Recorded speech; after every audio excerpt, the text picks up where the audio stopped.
Mano-manong sinusulat ni Nanay Mina ang presyo ng ilang Noche Buena products para malaman kung magkakasya ang budget na 1,000 piso isang linggo bago magpasko.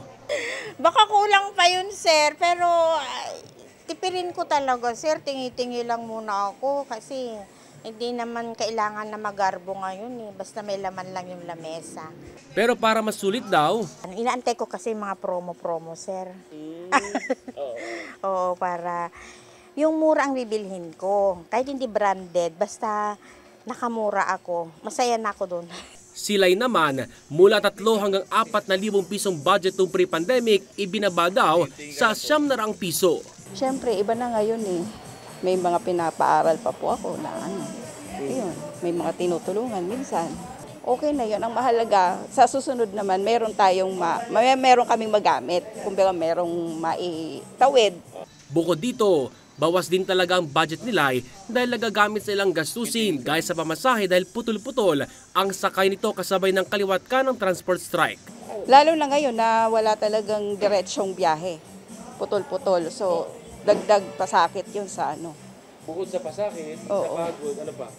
Yung pera, syempre. Budget. Yan ang dahilan ng DTI kung bakit hindi ito makapagbigay ng eksaktong budget para magkaroon ng maganda-ganda namang Noche Buena ang pamilyang Pilipino.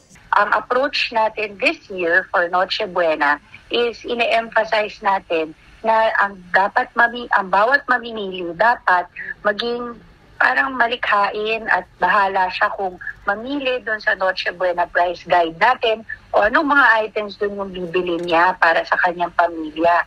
Sa halip, Mix and match kasi nga maraming kategory pagpipilian. Hindi naman kailangan kung ano yung nakalagay dyan na kategorya ng Noche Buena, yan ang bibili natin. Maging malaya si consumer kung anong piliin niya talaga para sa pamilya niya. kaugnay naman sa ilang manufacturers na nagtaas ng kanilang Noche Buena products kamakailan, ay agad naman daw ito naibalik sa dati at may pangako rin sa DTI.